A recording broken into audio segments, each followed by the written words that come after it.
Tuesday night. What an amazing Tuesday night it is. Look who's there.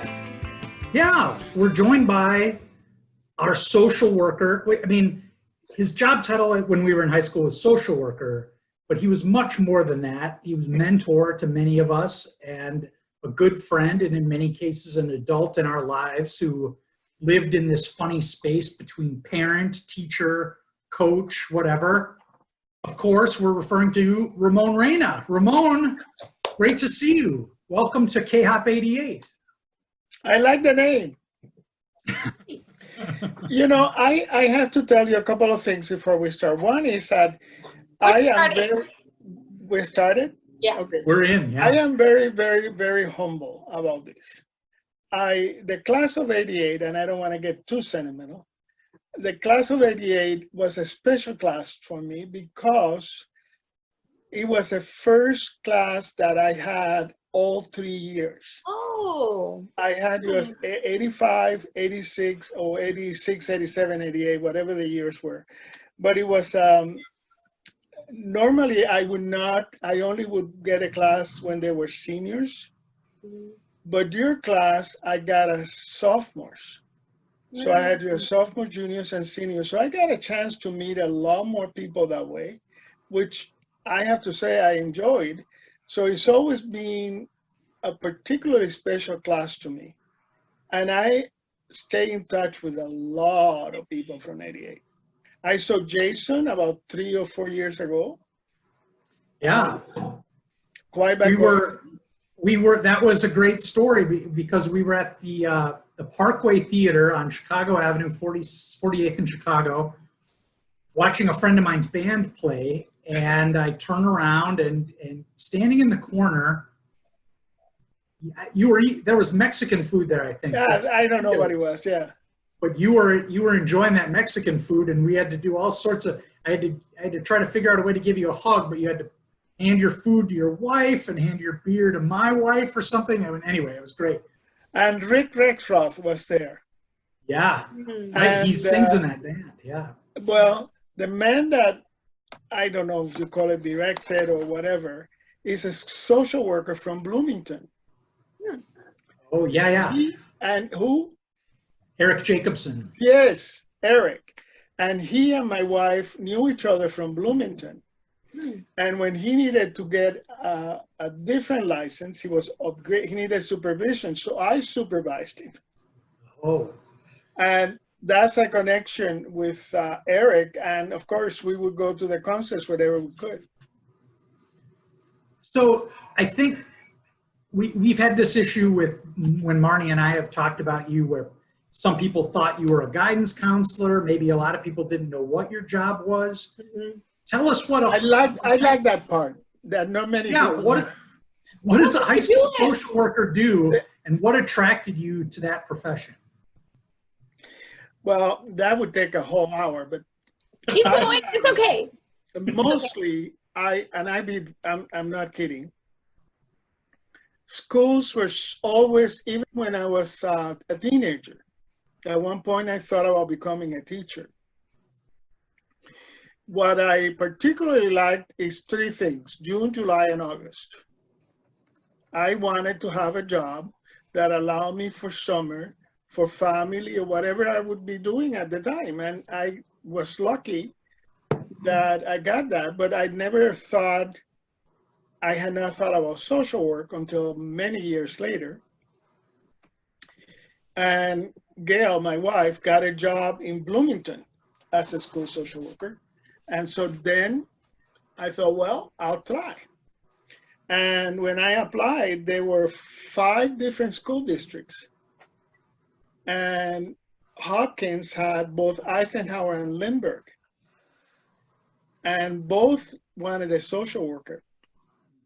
But I had a friend of mine had gone to grad school with me that said, oh, you don't want Eisenhower, you want to work at Lindbergh.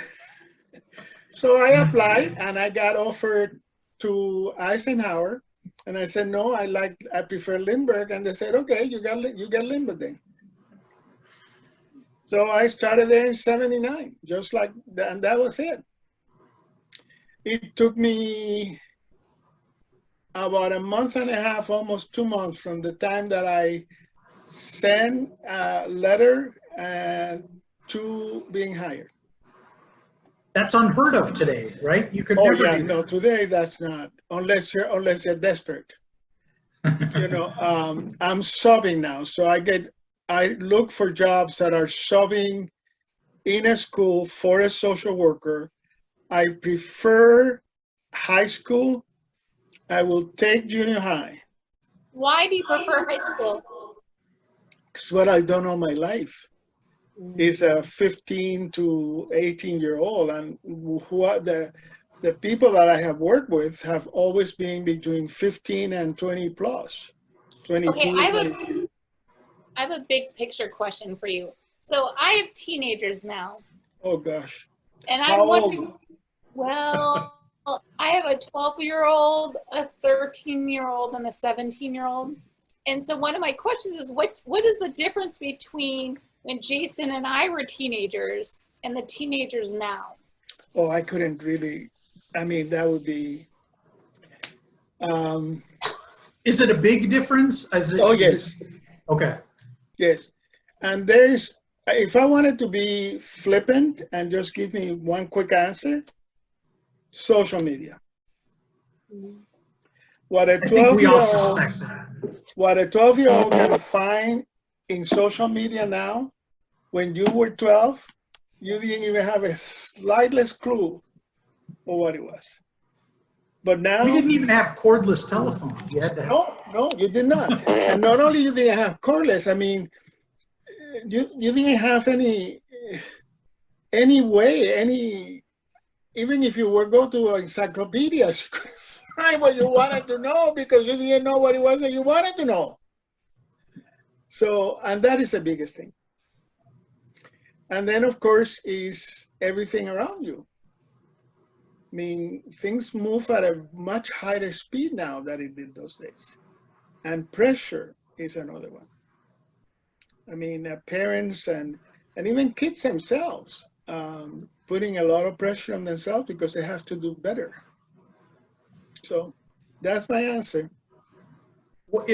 So tell us where you grew up and where you went to high school, and then maybe give us a little insight into how your high school was similar to or different from Hopkins High School. Well, I was born in Cuba, and I came to the United States when I was 16 years old. I came as what in those days, I was a political refugee. I was leaving a country where my life was in danger for my beliefs and my family's. Then I came alone to the United States. I had, at the time, no one could come with me. So I was in the program called Unaccompanied Cuban Children. They selected some of us, and we were sent to Lincoln, Nebraska, of all places. So, that was a little bit of a experience. So in Cuba, were you from where I was born in Cuba. I was born in Havana, in the province of Havana, and I lived in the city. I mean, there was probably 1 million plus at the time in that city. So I was not from that little town. I mean, I was a city kid. Took buses, moved around in buses, that sort of thing, even when I was, young. Well, 14, sort of. And then I ended up in Lincoln, and that was a very, very small town compared. And I went to Pius 10th High School. And for a number of different reasons, I realized that because of my age, they started me as a 10th grader, and I was going to graduate as a 20-year-old. So I went to see the principal, and I said, I want to speed this process up. And he said, why? And I explained, and he said, who's going to care and who's going to know? I'll always remember Father Sheehy was his name. He's long gone now. And he said, Ramon, nobody's going to know and nobody's going to care that you're graduating at 20. Why? Just stay. Just do what you need to do. So I did. And that's when I went to high school. Now, imagine I graduated in 1966. Okay. In 1966, what Marnie is wearing right now would not have been acceptable for a young woman to be inside the school. I have a T-shirt on. I would have never been allowed to walk into school. Tennis shoes were not allowed unless you were in the 5A class. What shoes did you wear? I had to have street shoes, leather shoes, street shoes. Yeah. And boys had to wear trousers and shirts with a collar. Your hair could not touch a collar. Girls' uniform, where we had uniform, and their skirts had to be up below the knee. And in those days, if the nun had a question, the girl would kneel on the floor, and then the skirt had to touch the floor.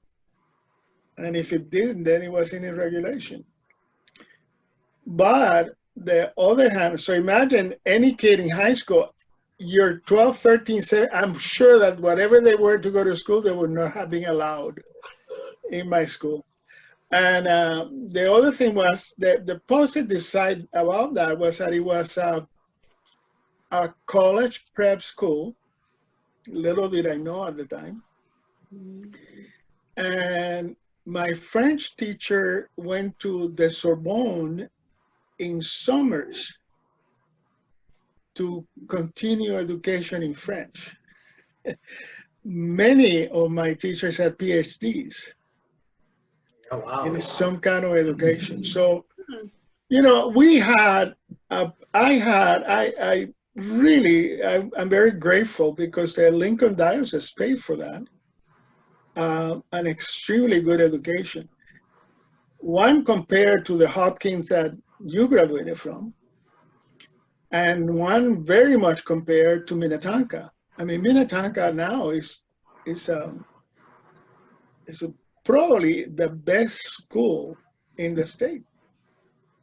It's a wonderful, wonderful school, run by a wonderful people and administration. So anyway. We all hate to hear that, of course, because Minnetonka was our rival when we were in high school. I know. We all felt we were far superior to any. And we were.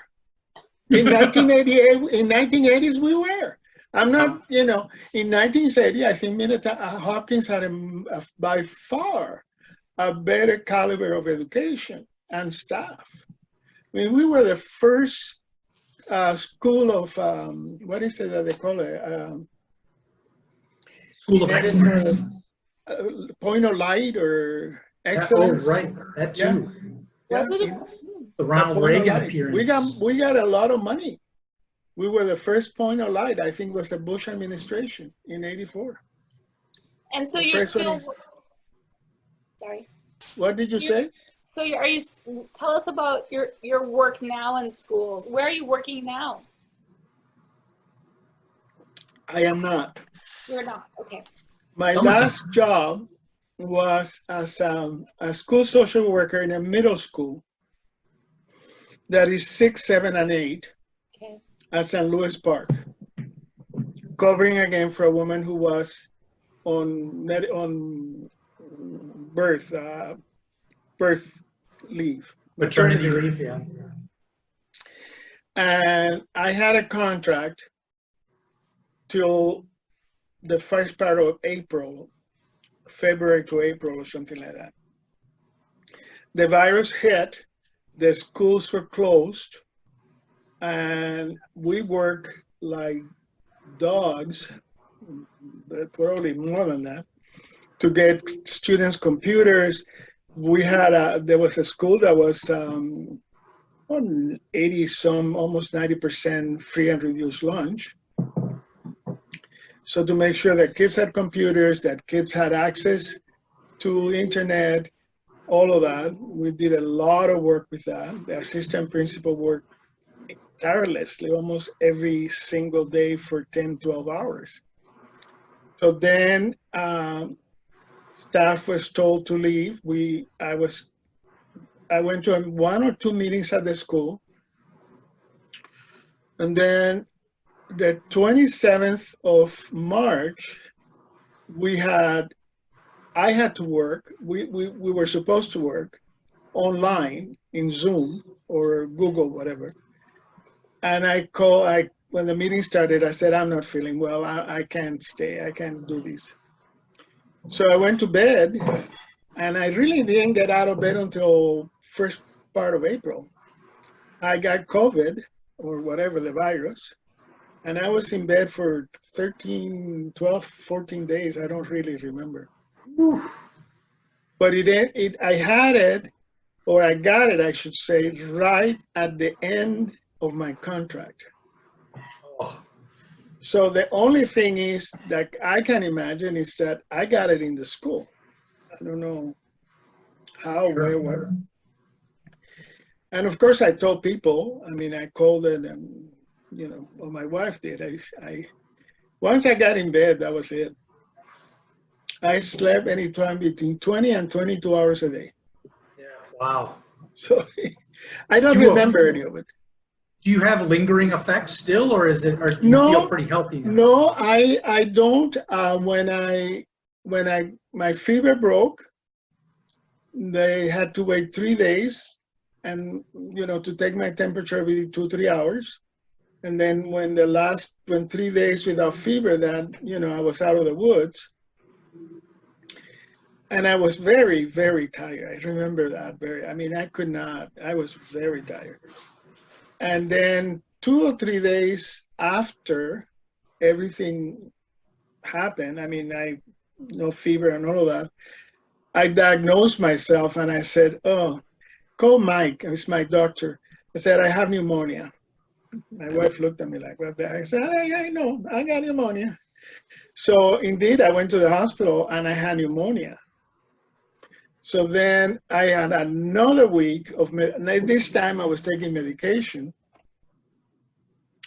And then at the end of the week, I stopped the medication, and, all of this is on the phone, like, how you feeling, da, da, da, da, da.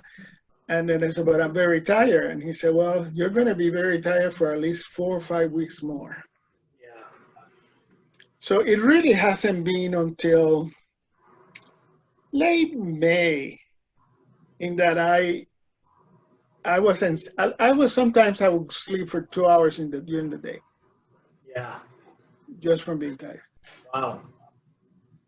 Well, let's move to a lighter subject. I'm not a spring chicken, so that's.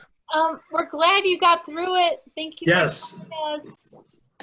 People say to me, it's nice to see you, and I always answer, it's nice to be seen. So I know from talking to you just a little bit that, your Cuban roots are still very much alive. You enjoy cooking Cuban food. I don't what's your specialty anymore. You love to cook?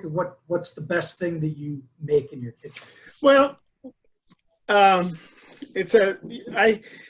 when I first came to the United States, I had seen my mother cook. I had seen my aunt, because I spent time on the farm with my aunt, and I would help sometimes, or she would give me some things to do, and I would do them in the farm. My mother never wanted me in the kitchen. Why? Oh, I suppose that, she didn't want me to be in the way, afraid that I would get burned or whatever. God knows, my mother was an extremely protective woman. And, but she never took time to tell me or whatever. I just watched what she did. So one time I tried to do that. I was a freshman in college. I lived in an apartment, and I tried to make bean soup, and it was a disaster. So I called my mother, Colette, and I said, what did I do wrong? And she said, well, you did about everything wrong. But so about 2 or 3 days later, I got a cookbook in Spanish in the mail from my mother. And so I had to translate ingredients and, you know, figure out what they were. I mean, I knew enough English to know.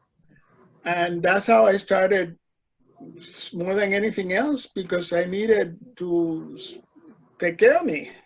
And I couldn't eat another hot dog, and my life depended on it. Well, Ramon, we have a question from the audience about cooking. So Deidre Schmidt asks, what is your favorite recipe and are you willing to share? I am very happy to share. I don't have a favorite recipe. Most people are curious about black beans, which is a very typical Cuban dish. But I don't have a favorite. Black beans are not difficult to make, but they take a lot of time. And a long time, because you can buy cans and you can have those pressure cookers that make them faster and all of that. But I make black beans the way my grandmother did. Okay, so it's not I buy the black beans, wash them, cover them with water overnight. And then in that same water, I put them to boil. When they're boiling, I reduce the heat just to a simmer, you know, so but you need to be careful that you keep enough water.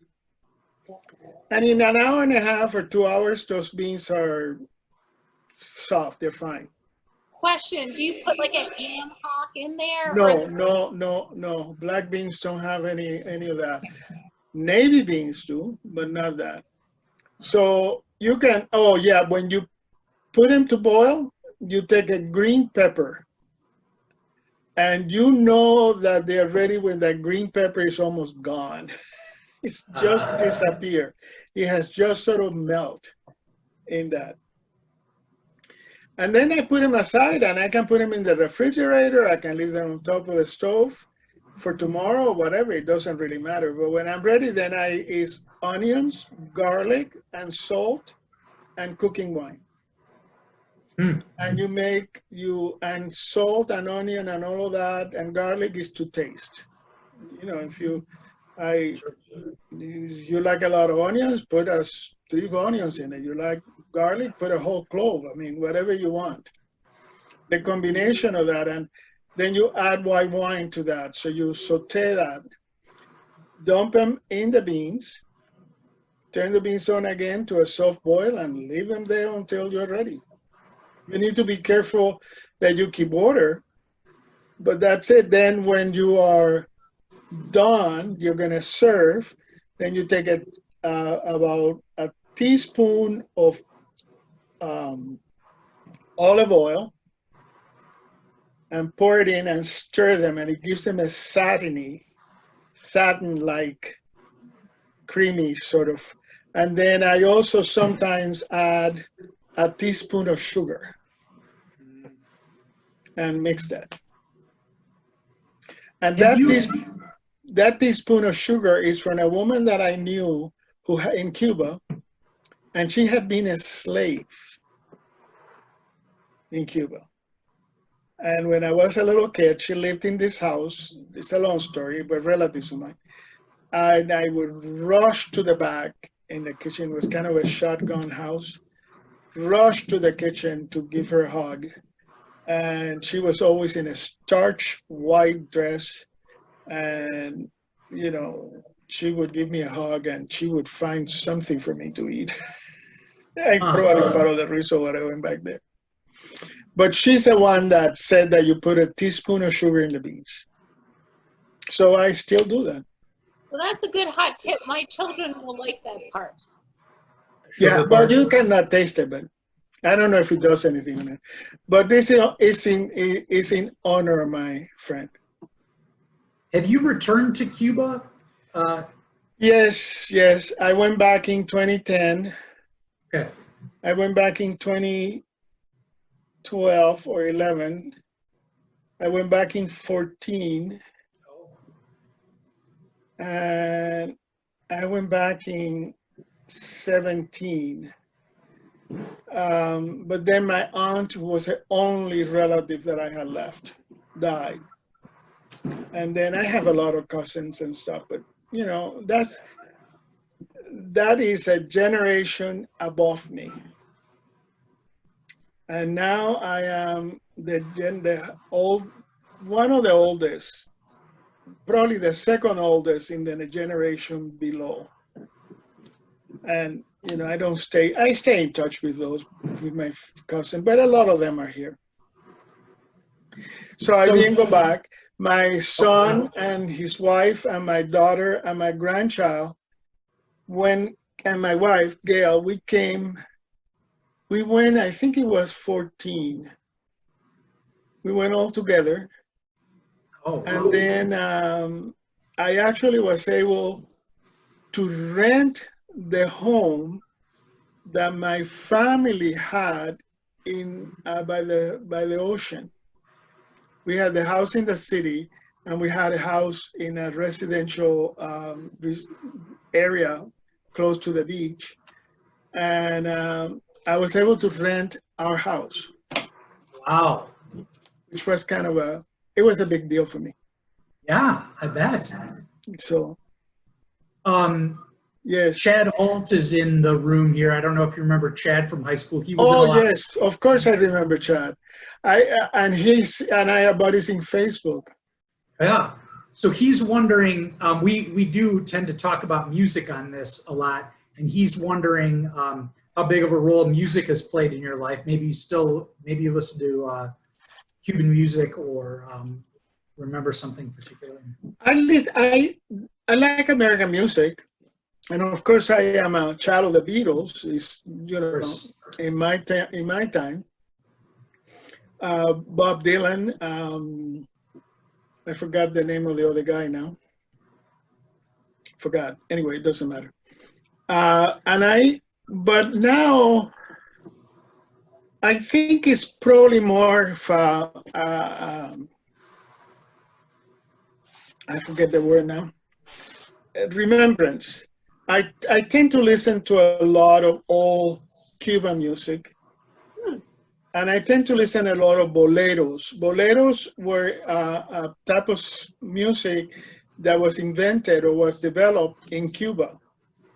Mexican artists took a lot of ownership, like, well, it doesn't matter, you wouldn't know the names, but to sing those boleros, there's some very popular women and men, but mainly women, who also sang. And so I have Pandora, and I look at my things, and I plug that in the car, and but that's the only time I listen to music now, if I'm in the car.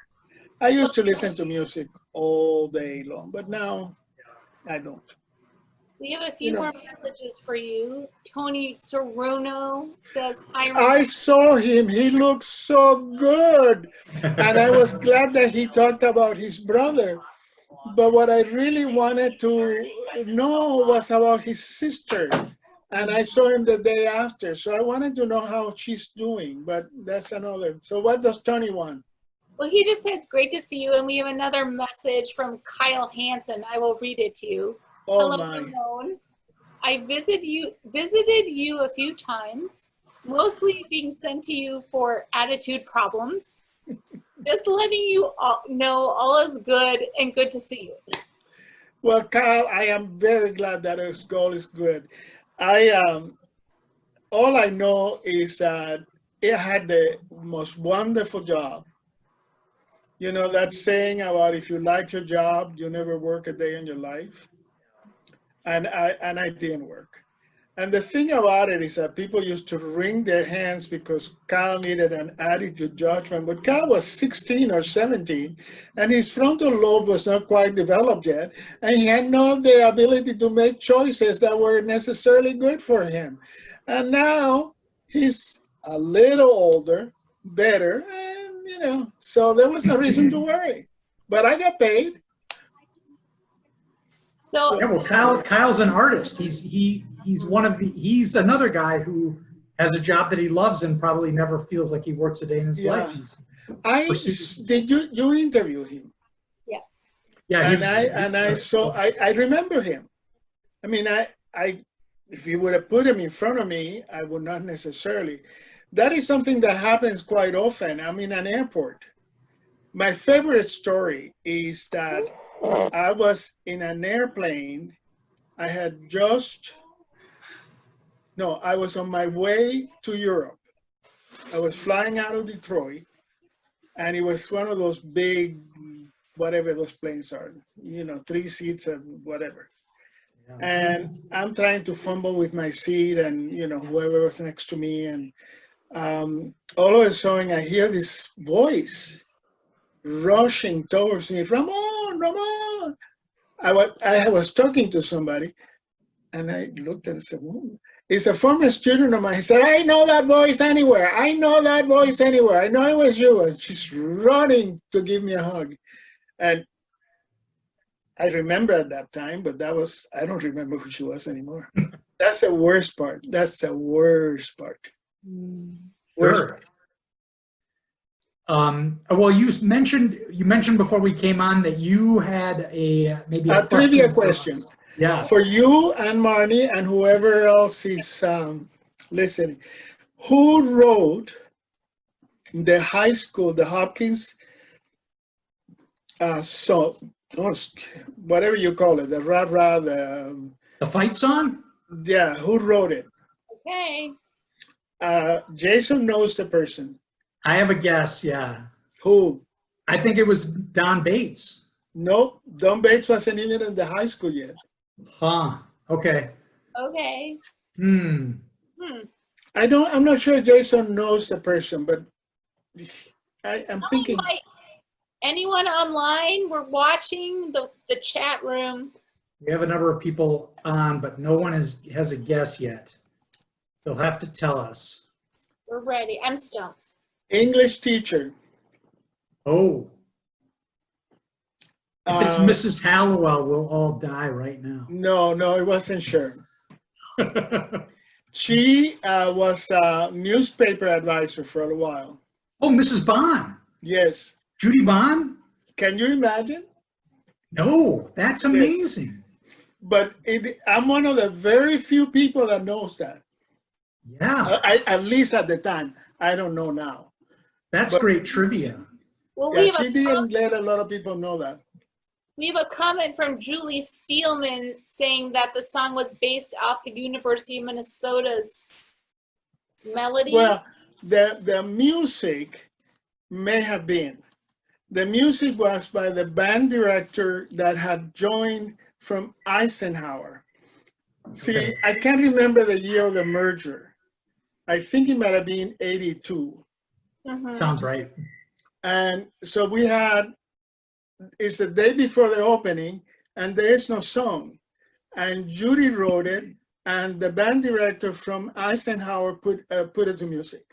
Oh, fast. Yeah, this was a kind of like a overnight thing. Did you have a run-in crew at Hopkins of teachers or other student services people that you hung out with and maybe got a cocktail with from time to time? Or? Oh, yeah. Phil Avalon was one. Really? Yeah. Really? Phil and I were good buddies. Also, Ed Bauman, every once in a while. Certainly, Tom Bauman and the principal, was people that we would, and we still get together every once in a while. Really? Yeah. Is Tom Bauman still around? Oh, yeah. Tom is doing really well, and so is Dennis Roof. And I have lost track of Buzz Flawlett. Oh, yeah. I know he's in Wisconsin, but I have lost track of him. And who else? Well, there were also people from my department that we would get together often, at least once a week. And who was that woman, Jo? Jo Bartz. Mrs. Bartz, yeah. Yeah, she was I was assigned to Jo Bartz. Jo Bartz was the college counselor. That was not the social worker. Yeah, no. And she died about 1.5 years, 2 years ago. It's I don't remember. Mr. Roof takes me back. you may remember this, Ramon. We had a one-act play, and that was a competition. And so a number of us were on the cast of the one-act play. And that year we wrote the play, and it was called Stairs. And it was a series of vignettes, and they were all little stories that took place on stairs. And some of the vignettes were pretty poignant. And now I don't know if he was pulling our chain or what, but David Williams was the director. And there was a day when we performed that play for every hour, all day long. Like every section of English came to watch our play. And David Williams came to report to us at the end of the day that he stood up and back next to Dennis Roof during one of the performances, and he thought that Mr. Roof had gotten a little choked up, which we all I wouldn't be. great. I would not be surprised. Is that right? I would not be surprised. Dennis could be. He would kill me if he sees this. He could be, but he liked. Well, you saw in that '88 tape in the he and Buzz Flawless singing. Yeah. So I tell you what happened. I don't know if we have time, but Sure. I had these two kids. I have no idea. I don't really remember, but well, I remember one, and I think he may be in your class. And I see his face, but I can't remember his name right now. Wonderful kids. And in those days, they had to get a pass from an administrator or something to leave campus, or I don't know what it was. An hour free. I have no idea. I don't remember. I know that the kids came to see me about it, and I said, I can do it. It has to be an administrator.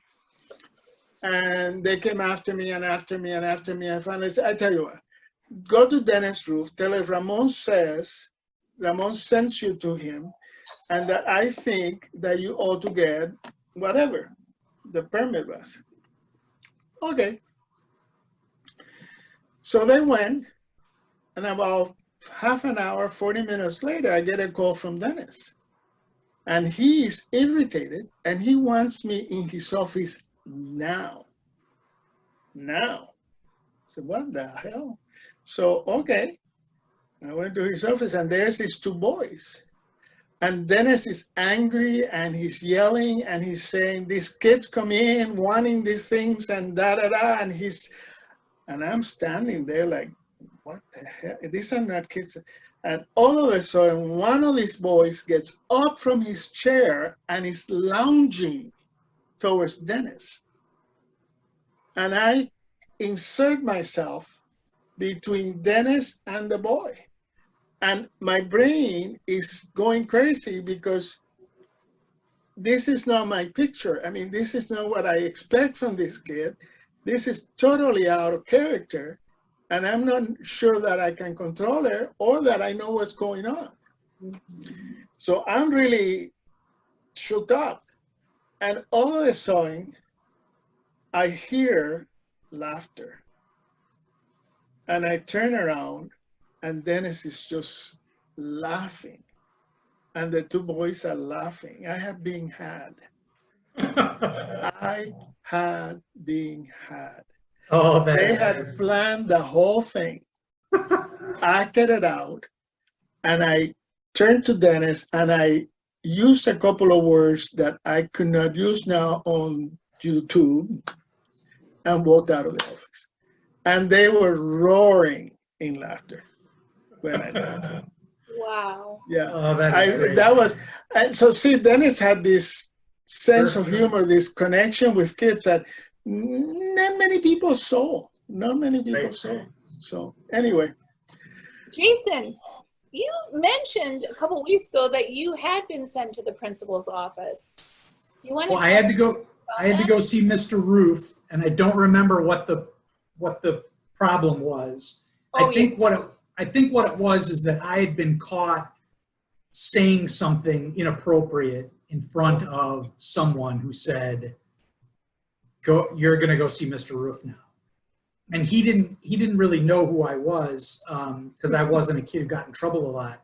But I do remember sitting in his office thinking, oh my God, this is it for me.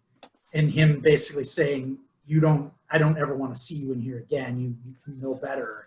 And, go about your business, but this is it, you know. Yeah, You're on my radar, and you don't want to be on my radar. No, and you were not in his radar, and he had no idea who you were, and he didn't know why you got sent there, but he knew that he had to make some impression, and that was a bad line. Right. Because he could tell that you were not, you know, I mean, he was a very competent administrator. I think I was sweating bullets. I bet you were. I don't remember, did I have you in student senate? Were you? Yes. Yeah, both Marnie and me. Yep. Yeah, I thought I had. Mike Lesage, he was a sophomore, and advisor had retired or quit or whatever. And Mike Lesage came to me and said, why don't you apply for student senate advisor? And I thought, oh, I didn't even know about student senate advisor. Yes. So I applied and I got the job. And I had it for like 10 or 12 years. So, yeah. That's how Marnie and I think I'm speaking for Marnie here, but that's how Marnie and I know you best. And we spent I don't 3 days a remember week. who else. I remember that who was the president? Was it Dave Roseborough? Well, that was before us. Dave Roseborough was in 87. Dave Book.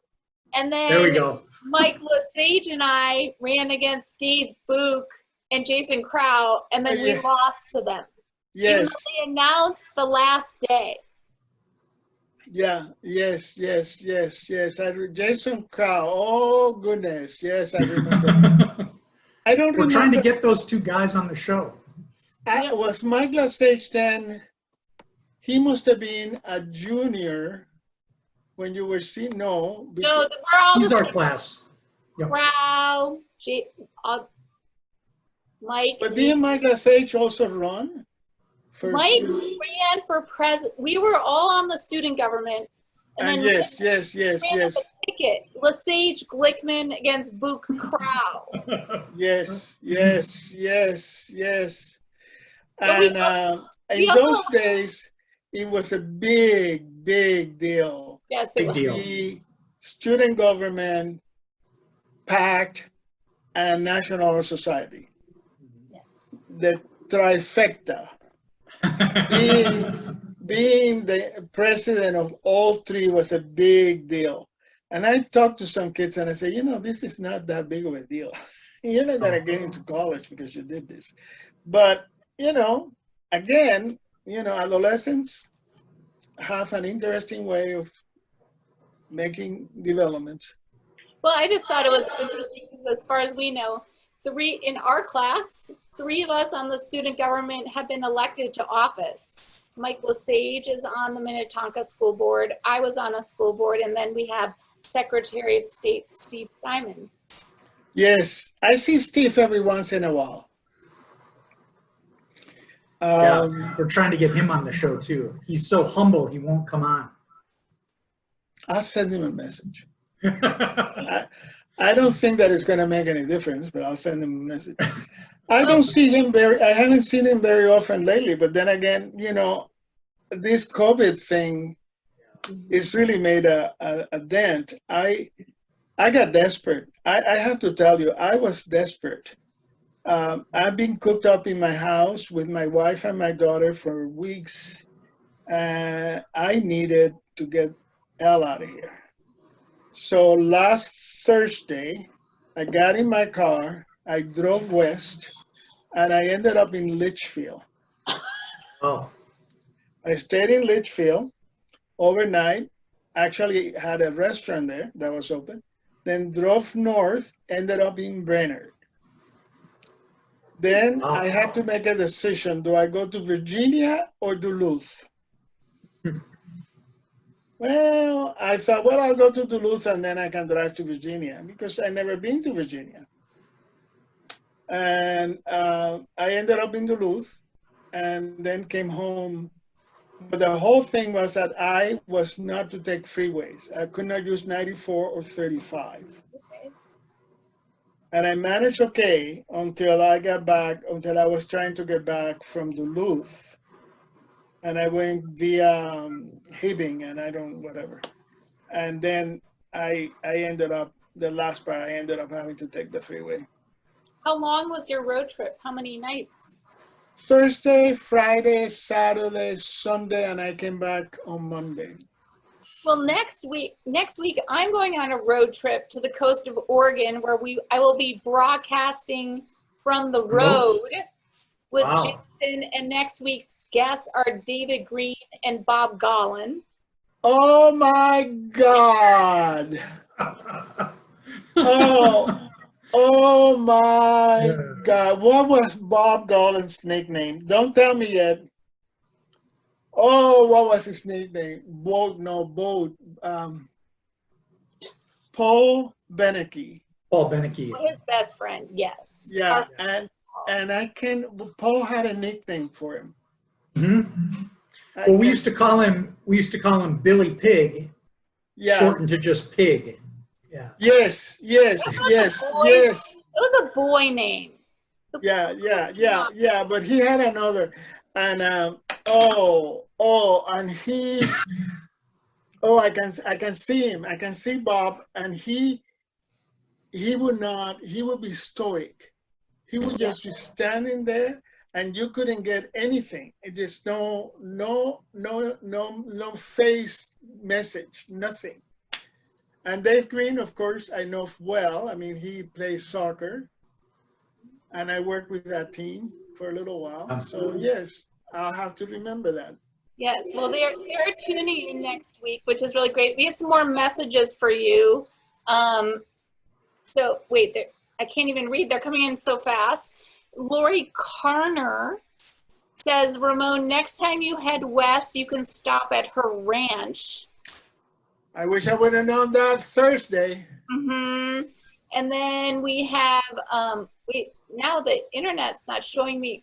Sam Sigelman gives you good wishes. And Chad Alt again. He said, thank you for treating us with respect and not like children.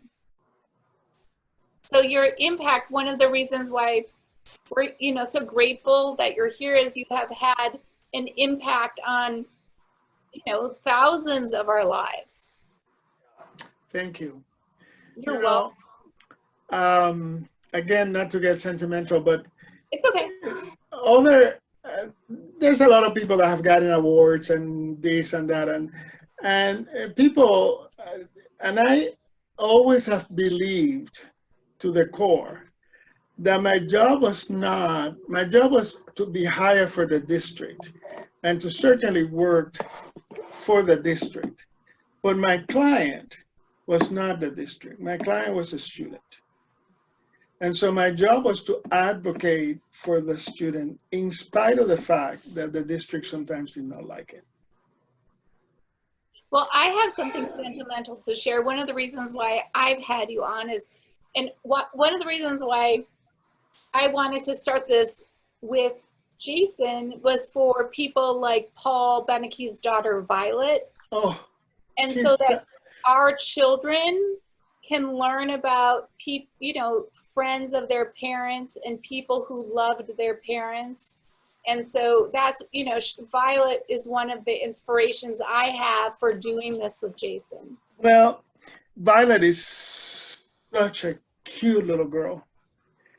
I haven't seen her for a while, but I see her in Facebook, and she looks a lot like her dad. And Paul was very special to me for many, many different reasons. And I used to do the quiz bowl. Yes. And Paul was in it, and forgot the boy's name. He's an oncologist, Mark something or other. Mark Mengi.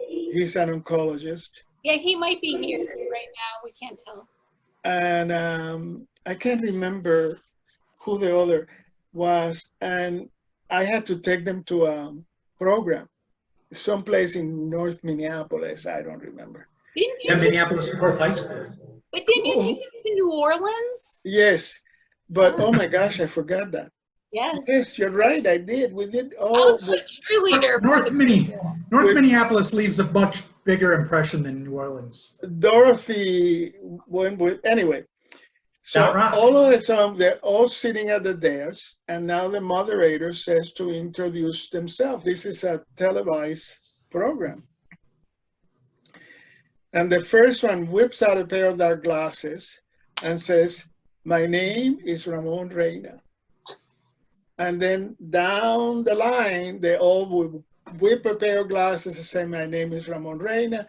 And the moderator didn't know what to do with them. And I could have killed them. I could have walked into that desk and jacked them off one by one. I said, "Okay, it's done. He's here. Just go with it." So I did, and I don't remember if they lost or won or whatever. But yeah, that was one of the, and Paul was a part of that. Yes. Yeah, I'm that sure was he was the anyway. ringleader. So today, yesterday was my grandchild's 5th birthday. And today they brought him, he and his brother, here for a little party with my wife and I and the parents. And as I said, I just got my hair, and my son comes over behind me. He's only 37. I mean, and he goes, "Oh, there you got your hair done." And I said, "Nicholas, I'm being interviewed. I need to have my hair look good." And he said, "What are you being interviewed for?" And I said, "Well, it's a podcast for the class of '88, and I am the only adult that has been invited." And he didn't say a thing, whatever, no big deal. And then later, I overhear him saying to his wife, "Dad is being interviewed, and he's the only adult that has been coming to." And when you said about your kids and you said about Violet, I just had that experience today. I mean, this is a big deal. My dad is the only adult that the class of '88 is inviting. And it's a big deal for me, but I didn't think it was a big deal for him. But apparently it was. So, yes, you're right. At least one of my kids know that I have made a difference. So anyway, I know that we're over time, but I'm not sure what time it is. It's been great. And yeah, thank you so much for joining us and agreeing to do this goofy thing with us. Oh, and yeah, it's been great. I will drive around the country with you. All right. I would, because once I get to talk to the kid and I see the kid and all of that, there might be a lot of things that I remember. I don't remember names, but I have very good memory about incidents. Do you know about the great tennis ball fight? I know about him, and I tell you what I used to do. Yeah, well, I mean, this is a mystery. So yeah, if you have a few minutes. I don't remember when they started, and I remember why. I do remember the one year that we managed to have it stopped, to intervene before. Wait, was it annual? Yes, this went on for 4 or 5 years. Yeah, and it was very dangerous. And I mean, you're pitching a tennis ball against all the glass in that mall. And those tennis balls hit quite hard. And these kids were pitchers. They were young 17, 18-year-old boys and girls that are physically active doing things, and they can throw a ball with the best of them. This is not a safe thing if you catch somebody in the head or whatever. So you remember Ira? He was a monitor, a school monitor. Yes, I do. I can't remember how to pronounce his last name. By sheer accident, he caught 2 kids bringing a big garbage container, those big Rubbermaid thingies, full of tennis balls into the building. And that what they would do is that they would tip it over the 2nd floor balcony. And that year they didn't have them. But eventually they stopped. I don't, like, things happen. But whenever that started, I would take a pen or pencil or anything and a piece of paper, it didn't matter what, and I would go under the ledge so I could not be in the mall but away. And I would have a piece of paper in my hand and I would look around and I would start to scribble. And kids would say, "Watch out, Ramon is taking names. Ramon is taking names." Hell, I couldn't know who they were. I was just scribbling, I was just making lines. But I figured that, maybe that would help. And in a couple of occasions, I remember hearing kids say, "Ramon is taking names, Ramon is taking names." So whether that helped or not, I don't know. But I was always terrified of that. It Well, was not. we have one more hello. It's strange. I live about an hour north of San Francisco, and I have ended up in a county with 2 Hopkins High graduates, Jennifer Reeder, who was on a show recently, and then Brad Jones, who is here too, and he says, "So wonderful to see you, Ramon." Well, thank you very much. Thank you very much. I appreciate to be seen after COVID. Well, so we are so glad to have you here. Just to remind you and everyone else who's listening. Oh, Chris Camp says, "So good to see you, Ramon." Oh, yes. Chris Camp and I had lockers next to each other for many years. The things you remember from high school. Yeah. Right? Yes. I remember being her locker neighbor. So, My junior year, I had to share a locker with Paul. Oh, never mind. And he died a few years ago. I remember that. Anyway, I'm a lot older. well, I wanted to remind you and everyone watching that you can always check our YouTube channel where we have all of the episodes. You don't have to watch live. You can just watch again and again, share it with a friend. Jason, do you remember the URL? I don't, but if you search on YouTube for KHOP88, nothing else comes up. You see all of our videos. So if I go to Facebook on Tuesday, Yes. around 7, would I get a URL for the show for next Tuesday? It's a good question. So I can send it to you so you have it, but we also have a Hopkins Class of '88 group page, but it's better. So I'll make sure you have it. But is that for all the shows then? It's for That's all. where we are live right now. Right. And then you and others, you write in advance. What questions do you want to ask Bob Gollin and David Green? Oh my. Yeah. I have to make sure that I watch that one. I have to make sure. I Yeah. have to make sure. And we're so glad. I know we could talk for so long. Is there anything else you want to share with us, or some, I'm going to be real sappy for a moment. As we lose people, our friends, and you were a social worker, I really wanted to ask you, how do we deal with losing our friends from high school? I I am not a guru. I mean, I don't think that I have all the answers.